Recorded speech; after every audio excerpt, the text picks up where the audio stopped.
Hi everybody and welcome back to my modeling channel. So today we're gonna have two kits on that kit review. That's the P-47 and the Thunderbolt and the F-86 Sabre from Gabreski, who was an ace on both war, Korean and World War II. So let's open the box and see what we have inside. So the first kit will be the Thunderbolt. So I'm gonna open this with you, as I haven't did any review anything before.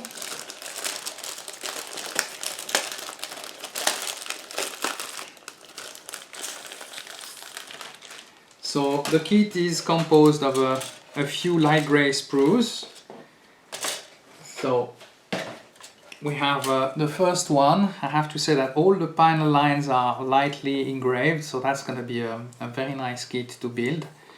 The fuselage is in two halves, but the tail is in only one half. That's the big difference, but nothing too difficult. There will be some part of the cockpit that are already printed, so nothing too difficult. Then we're moving on to the aircraft. So we have the tail, the stabilizer. It seems like there is some rocket launcher that could be put under the wings, mounted under the wings. We have the tail plan, we have the cockpit details with some air filters, the engine cowling, and two different type of propeller. So I guess that will be depending on which plane, which mark we are doing. The last sprue is just about the wings, the engines, couple of bombs, and the gear doors. We are moving on now toward the clear part, and the canopy is in two parts, and there is most probably the visor and some landing lights, but very nice, nice quality clear part, a little bit better than what I see on some other kits. So we're gonna move on now to the Sabre, the F-86,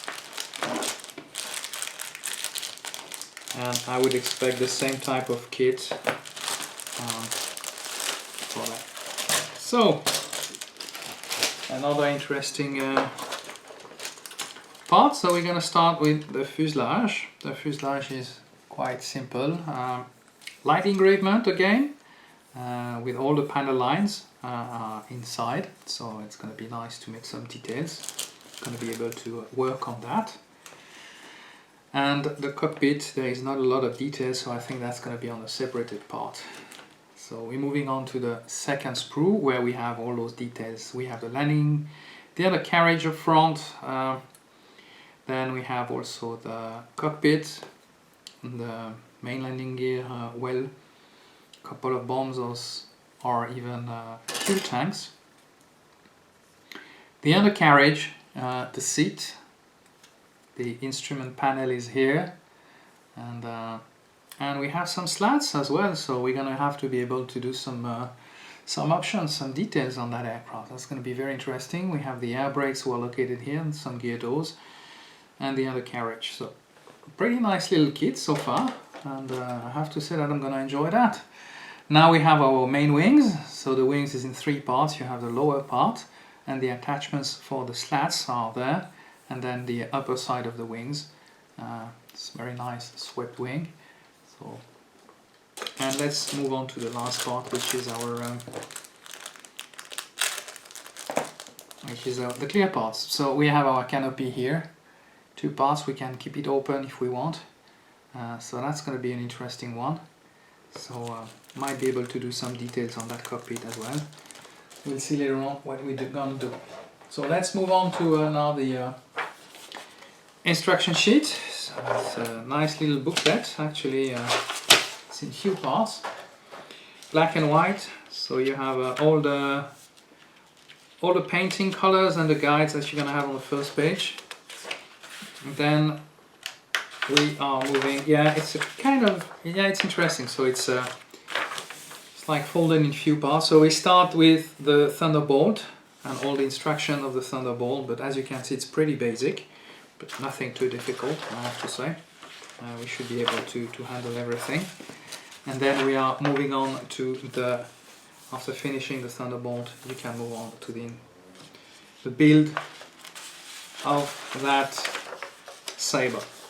So nice one, nice little kit. I believe I'm gonna enjoy to do that. Then you have basically the painting and decaling. So this one was flown by Gabreski, and he was a World War II and Korean War ace. So he had, I think, maybe 4 or 5 victory as well in the Korean War. I mean, 5 to qualify, of course, as an ace, and that's his World War II aircraft. So now we're gonna move on to the decal sheet, and I have to say that I'm quite surprised because there is lots of details on those decals, and might save me a lot of work if they are made correctly. So that's gonna be good. It's gonna be a good stuff. So we have, of course, all the decals for the Thunderbolt, and then we're moving on with all the other ones for the Sabre. So that's basically what we have for those 2 kits in one box, and I have to say that was a pretty decent box for a nice price. I went for it. So enough of talking, and let's start building. So we're gonna start this build by preparing initially our cockpit, and for this we're gonna cut all the parts, and then we will just remove the excess plastic coming from the mold, and then we're gonna use some extra thin glue, and then we're gonna assemble the cockpit all together at once, and then later on, as you will see, we will be able to paint that cockpit separately. So we're gonna put everything together initially, then while this is build drying, we're gonna continue the rest of the assembly, and for this we're gonna just do our engine and work also on our wings. We are using always sandpapers to remove also the extra plastic coming from the mold, and then of course later on we're gonna just assemble them together, and for this we're using just some needle glue from Revel. That's gonna give us a little bit more precision. Then we're gonna use that yellow-green color coming from the manufacturers, and we're gonna paint the interior basically of the fuselage for the cockpit itself, and of course the wheel well. So after that we're gonna start painting the cockpit. So for this I will be using some different colors, of course, and I will basically use the plane as it is, the kit as it is. I'm not gonna add any photo etch part, as sometimes that enhance the cockpit, but we can get also a very nice result without all these extra features. So I wanted to show you this as well in this video. So I'm gonna paint the instrument panel initially using some matte black and a very thin paintbrush, and as you can see everything is working perfectly. Then we're gonna add all the switches. There was some leather pocket as well, so I will use different colors, as you can see, in all those details. And then I'm gonna use some flat lead wires to replicate the seat belt, and I will put them, and I will be able to glue them with some super glue, epoxy super glue. So we're just gonna fit them all together, and then we will of course paint them.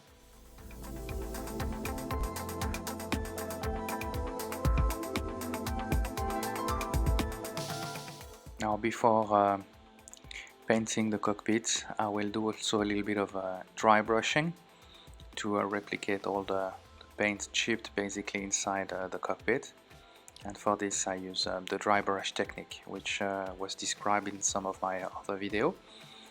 And then of course we're gonna put our seat belts, and as you can see I'm using an electrical wire trying to replicate all the instrument scales, and that's normally what I've been using for decades. It worked pretty well. Of course it's not as good as if you buy some photo etch kit who have been pre-colored already, but you can get a pretty decent result as well.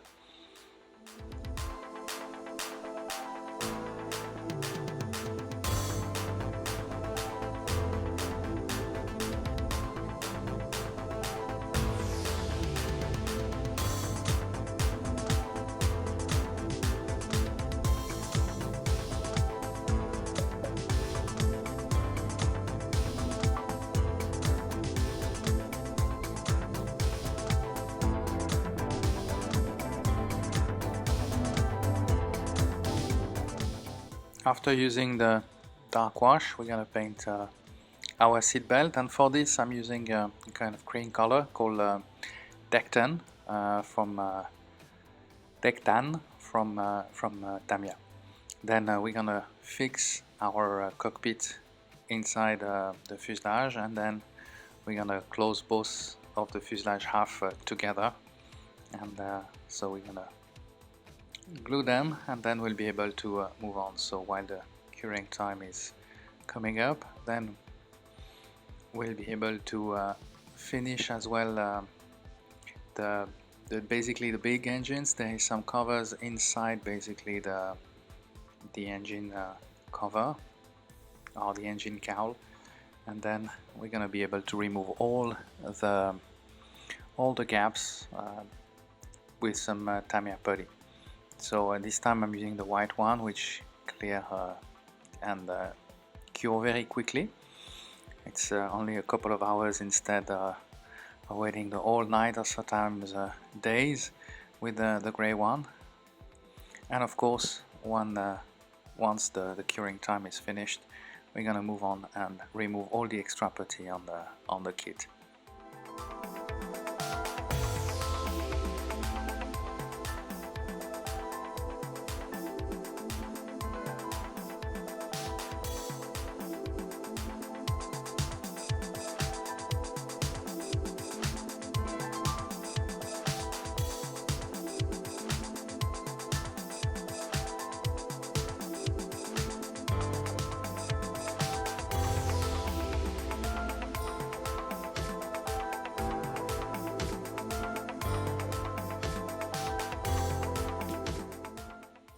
The next step is our wing assembly, and this is pretty straightforward. I mean, and there is not too many adjustments to make on those kits.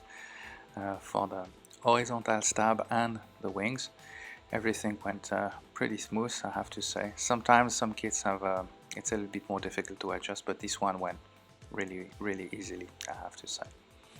So after that, of course, once again we're gonna come back to the putty and fill all the gaps with some Tamiya putty, and of course once this will be finished, it's gonna be time to remove the extra part.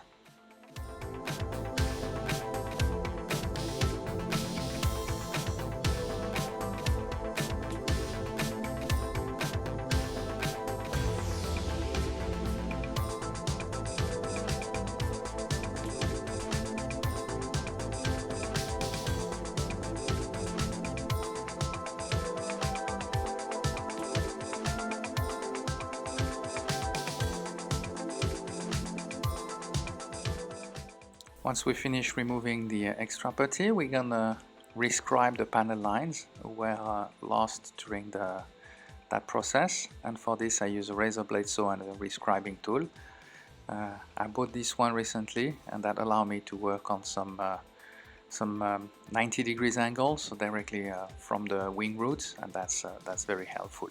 Now we're doing some paint touch-up for the canopy and the cockpit, and for these I'm using the yellow-green color and some matte black for the dashboard.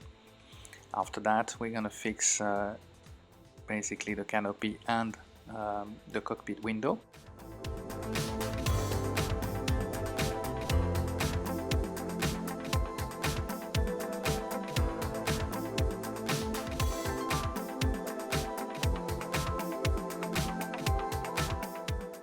We'll now move to the paint booth, and for this we're going to start painting with a very light gray the underbelly of the aircraft and of course the gear doors. So for this it's a mix of a light gray paint and a glossy white from Tamiya. So and I will apply it on all the underbelly and under the wings. Then we're gonna be able to do the engine cowl, and then we'll be able to continue the camouflage.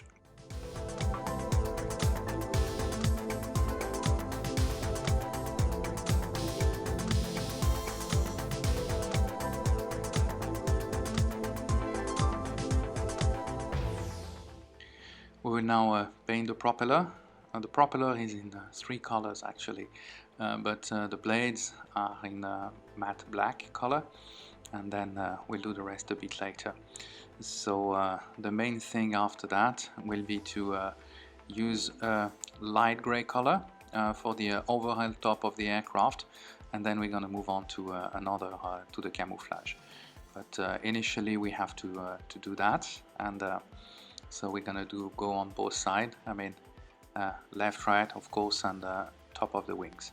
Then after that I took all the color scheme of the aircraft, and I was checking this to be able to get the proper camouflage. As you can see on the top left, you can see basically the different colors, and I'm using for this one some green color. Of course it takes a little bit of time, and you have to, I was not used really to that technique, that close-up technique with the airbrush, so I tried on some old aircraft before basically trying to do this by myself, directly like that, directly on the model.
So while that camouflage is drying out, now we're going to move on to the propeller, and there is some different gray color, but basically you have all the governors basically are in aluminium color, and then the front part will be a little bit more shiny or dull aluminium, and I will use that a little bit later. Then we're going to move on to the undercarriage of the aircraft, and this is, well, basically using a regular paintbrush.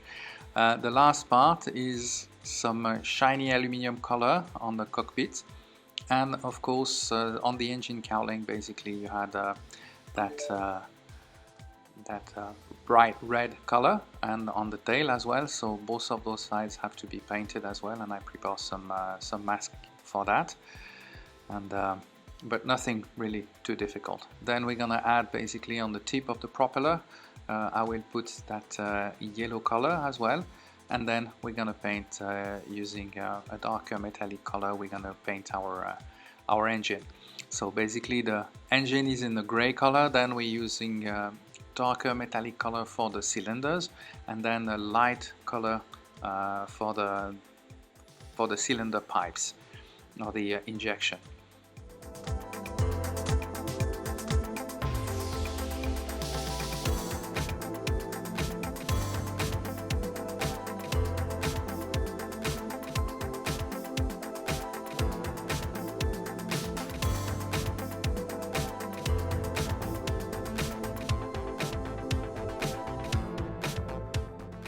To give a little bit more realistic effect, I drilled basically the gun base, and I have to say that I had to use a 0.3 millimeters driller, a hand driller, but that gives you basically the effect that the gun is real as it's empty basically. So that gives a little bit more things, and that add more reality.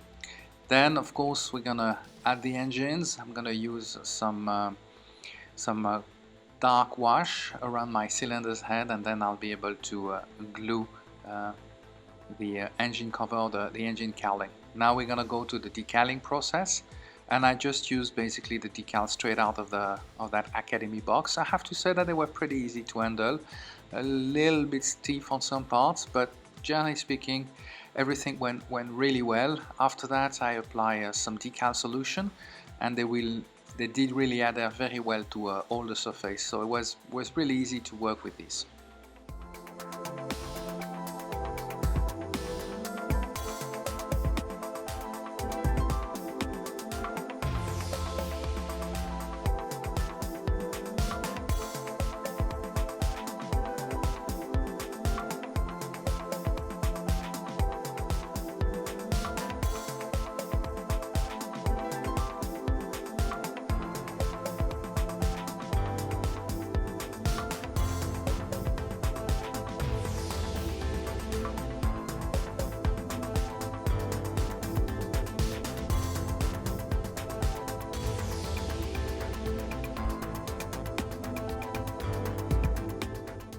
So after finishing the decal process, I just add a clear layer on the whole aircraft, and that's to basically to go and be ahead of the wash, because on some matte colors the problem you will face when you do a wash is going to spread out all around the aircraft.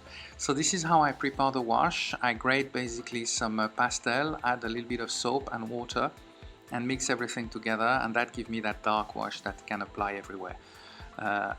Having basically a clear layer on the aircraft will help you basically to have that to have all the darks going into the panel lines and not spreading on the paint itself. So it's a pretty important step when you're using some matte colors.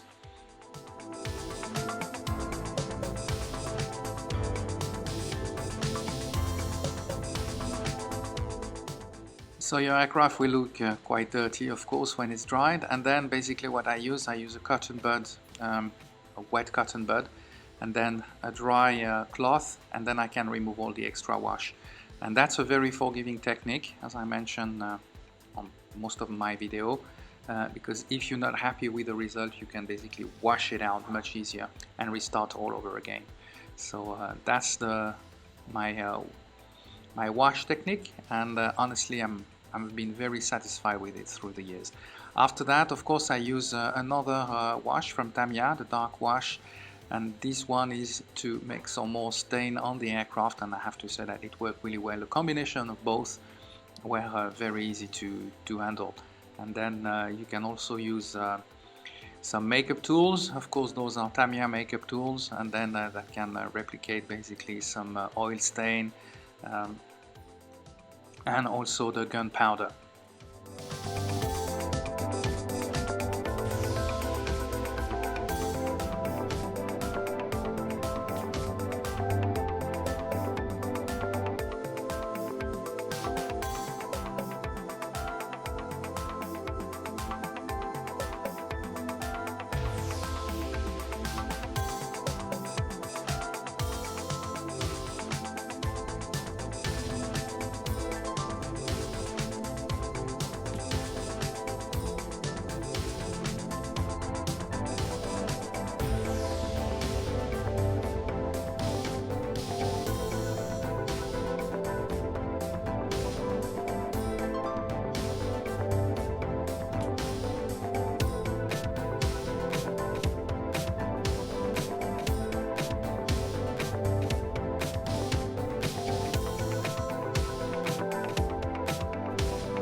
And this is the final result of that P-47 flown by Gabreski. I hope you enjoyed that build with me. If you did so, please give me a thumbs up, subscribe to my YouTube channel, and I will see you soon for another kit review and build video. Thank you for watching.